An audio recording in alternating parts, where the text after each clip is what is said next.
পথে বেরিয়েই ভোম্বলের প্রথম চোখ গেল সূর্যটার দিকে। সূর্য পশ্চিম আকাশে ডুবু। বুকের ভেতরটা ভোম্বলের ছ্যাঁক করে উঠল। যাসনে খোকা যাসনে, বিপদ তোর সামনে। যাক, এইখানে আর কিছু ভয় নেই, কিন্তু সেই শ্যাওড়াতলাটা।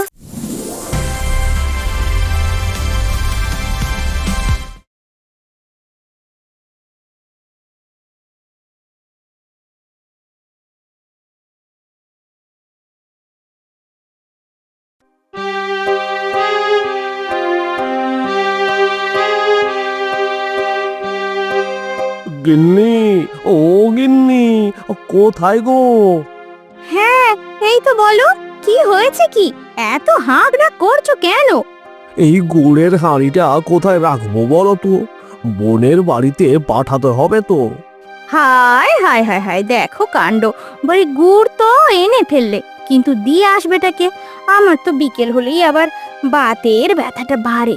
আমি তো তাই এই শরীর নিয়ে কোথাও যাওয়ার কথা ভাবতেই পারি না।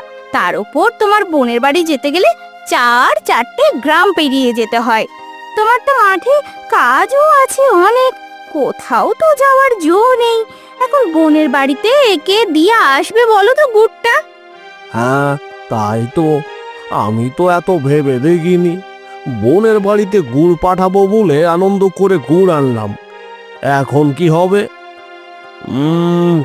আচ্ছা, আমাদের বম্বলকে পাঠালে কেমন হয়? ও তো অনেক দিনই হলো পিসির বাড়ি যায়নি। ওকেই পাঠাই বরং, ওরও পিসির বাড়ি ঘোরা হয়ে যাবে। একা? ও ও একা যাবে? পারবে যেতে? পারবে পারবে, খুব পারবে। বড় হচ্ছে, ওকেও তো একা যাওয়া শিখতে হবে। আর কতদিন আর মা বাবার কোলের কাছে ঢুকে বসে থাকবে? হ্যাঁ, ঠিক আছে, দাঁড়াও, ওকে ডাকি, বলে দেখি যায় কিনা। ভম্বল, ও ভম্বল, শুনে যা বাবা একটু। হ্যাঁ মা, আসছি। তাড়াতাড়ি শুনে যা বাবা, একটা কথা আছে।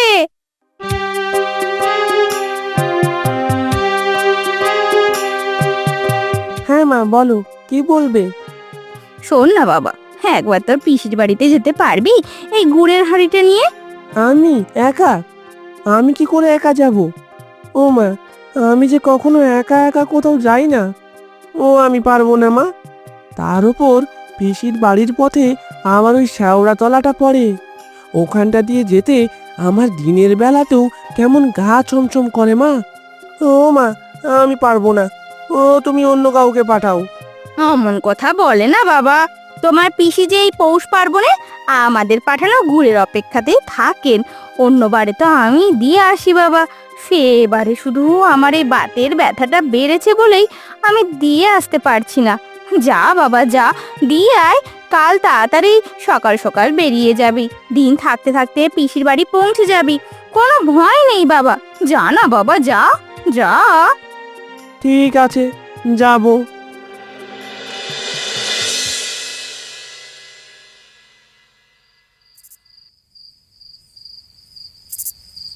ঘুম আসছে না ভোম্বলের। ভোম্বল ছোটবেলা থেকেই একটু বেশি ভূতের ভয় পায়। এমন নয় যে কখনো কোনো ভূত দেখেছে বা ভূতের শব্দ শুনেছে, তাও কেন যে এত ভূতের ভয় পায় সে সে নিজেও জানে না। যে ছেলে মায়ের সাথে ছাড়া একা ঘুমানোর কথা ভাবতেই পারে না, সেই ছেলে একা কি করে পিসির বাড়ি যাবে, এই ভেবেই তার চিন্তায় ঘুম আসছে না। কিন্তু কি আর করা যাবে, মায়েরা এখন সমস্যায় পড়েছে। আর তাছাড়া সে পিসিকে বড্ড বেশি ভালোবাসে, তাই তাকে কালকে যেমন করেই হোক যেতে হবে পিসির বাড়ি। পরের দিন সকাল সকাল ভোম্বল গুড়ের হাঁড়িটা নিয়ে রওনা দিল পিসির বাড়ির উদ্দেশ্যে। পিসির বাড়ি যেতে গেলে ভোম্বলদের বরাবরই এ রাস্তা দিয়ে হেঁটে যেতে হয়। এই অঞ্চলের যোগাযোগ ব্যবস্থা এখনো অনুন্নত।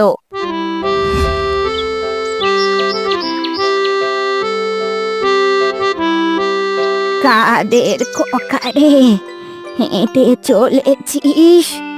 আমি আমি ভোম্বল, পূব গাঁয়ের নিতাই শরণের ছেলে। একটু একটু শুনে যা না খোকা, এইদিকে আয়। হ্যাঁ ঠাকুমা, বলো। খোকা, ও খোকা, এই বাতাবি লেবুগুলো একটু পেরে দিয়ে যা না রে। এই আঁকশিটা দিয়ে পাড়ার চেষ্টা করছি অনেকক্ষণ ধরে, কিন্তু লেবু তো দূরের কথা, লেবুর গায়ে আঁকশিটা টেকছে না রে বাছা। লেবুগুলো পড়ে জোরে নষ্ট হয়ে গেল রে, নষ্ট হয়ে গেল। দে না খোকা, এই এই লেবুগুলো পেরে দে না, বাজারে তাহলে বেঁচে আসতে পারি। দাঁড়াও ঠাকুমা, আমি পেরে দিচ্ছি।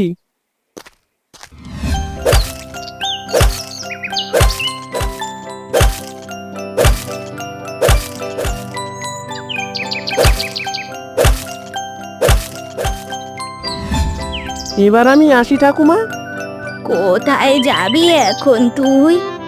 আমি পিসির বাড়ি যাচ্ছি, অনেক দূরের পথ। তুমি জায়গার নাম বললেও চিনতে পারবে না। অনেক দূরে যাবি, দাঁড়া তবে তোকে একটা জিনিস দিই।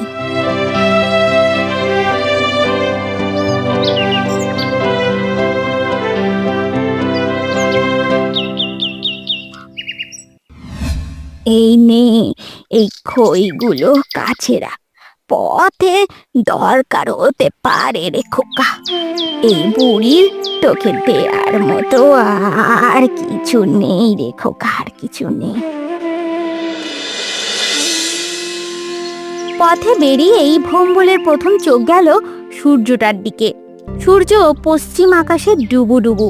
বুকের ভেতরটা ভম্বলের ছ্যাঁক করে উঠল। আর কিছুক্ষণের মধ্যেই সন্ধ্যার অন্ধকারে পথ ঘাট সব ঢেকে যাবে। অন্ধকারকে যে ভম্বলের খুব ভয়। এখনো পিসিমার বাড়ি পৌঁছাতে গেলে 2টো মাঠ পেরোতে হবে। আর সব থেকে বড় কথা, সেই সেই শেওড়া গাছের তলা। এটা ভেবেই ভম্বলের সারা শরীর ভয়ে কাঁটা দিয়ে ওঠে। তাড়াহুড়ো করে বেড়াতে গিয়ে এক লণ্ঠনও আনতে সে ভুলে গেছে। তাই মায়ের ওপরে এখন তার খুব রাগ হচ্ছে। মা যে কেন লণ্ঠনটার কথা মনে করিয়ে দিল না। খোকা রে, এই খোকা, যাস নে খোকা, যাস নে, বিপদ তোর সামনে।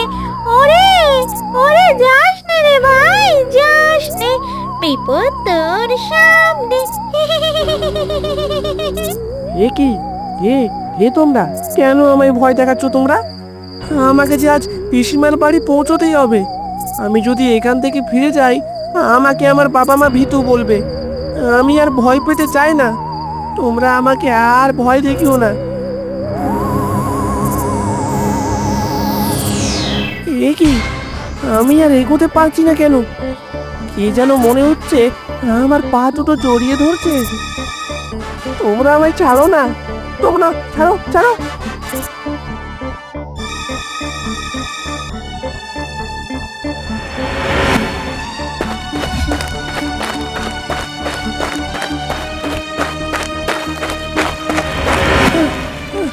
মাঝি দাদা, ও মাঝি দাদা, আমায় একটু নদী পার করে দাও না গো। আমার যে বড় বিপদ। মাঝি দাদা, ও মাঝি দাদা। না, মনে হচ্ছে মাঝি দাদা তো নেই। যাই, আমি নৌকাটা নিয়ে যাই। ফেরার পথে আমার নৌকাটা এখানে রেখে দেব।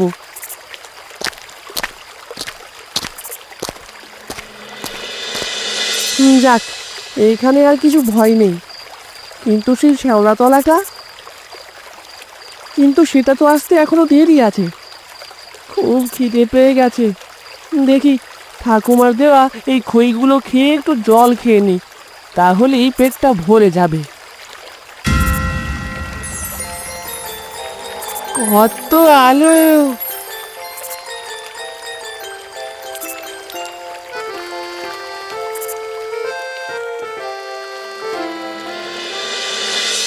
ভোম্বলের নৌকা পাড়ে এসে ঠেকল।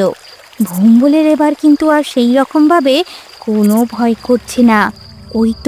ওই তো শেওড়া তলাটা দেখা যাচ্ছে, কিন্তু তাতে কি, ভোম্বলের সাথেই তো এখন অনেক আলো।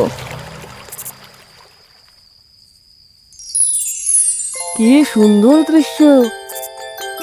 আমি এই শ্যাওড়া গাছটাকে এতদিন ভয় পেতাম। ছি, আমি কি বোকাটাই না ছিলাম।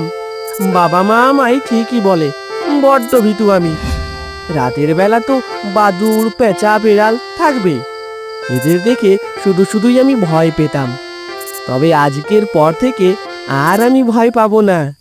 ভাগ্যিস আজ আমি একা একাই এসেছিলাম, না হলে তো আমার কোনোদিনই ভয় কাটতো না।